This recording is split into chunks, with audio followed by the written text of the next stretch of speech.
Ассалаумағалейкум қазақтарым, міне 1000 жыл болды. Ақмақ сектанттар бірімен-бір шайқасып, төбелесіп, ұрсысып, бірімен-бір соғысып, бірін-бірі өлтіріп жатыр. Неге дейсіздер ғой?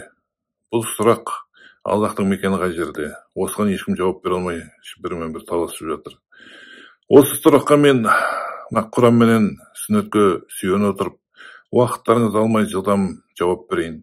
Аяғына дейін тыңдаңыздар, егер шындық керек болса. Аллах тағала әлем жаратылғанға дейін қайда болса, бізбен бірге бүкіл әлем жаратқаннан кейін де сол жерде. Ал бүкіл әлем бізбен бірге Аллахтың аршысының табалдырығының астында орналасқан. Арш деген ол Аллахтың тағы. Демек Аллах тағала әдетте сауатсыз сәләфилер айтқандай аспанда емес, барлығынан бүкіл жаратылған дүниеден жоғары орналасқан. Егер Аллах аспанда болса, онда ол аспанға мұқтаж және онсыз өмір сүре алмайтын болғаны.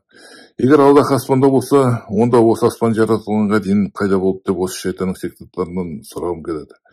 Әл-Курси аятында Аллах тағала аршының табалдырығының көлемі туралы былай дейді.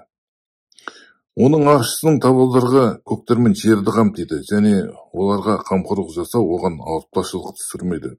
Ол өте жоғары, үлкен. Көріп отырғаныңыздай Аллах тағала күллі әлемнен жоғары. Ол үлкен, биік. Ал көлемі жағынан бүкіл әлем тақтың табалдырығымен салыстырғанда шамалы ғана. Ал адамның аршпен салыстырғандағы көлемі күн менен атомның мөлшемі сияқты, немесе одан да кішірек шығар. Аллах тағала Құранда былай дейді. Олар Алланы дұрыс бағалай алмады, бірақ қиямет күні бүкіл жер оның бір уысы ғана болады. Көктер оның қолымен сыпырылып тасталады. Ол өте пәк таза, әлі оралдың серік қосқандарынан жоғары дейді. 39 сүренің 67 аятында. Көріп отырғаныңыздай біз ештеңе емеспіз. Бірақ соған қарамастан жердің кіндігін қолымызға ұстағандай сасық кеудемізді көтеріп, әрқашанда тәкаппарланамыз.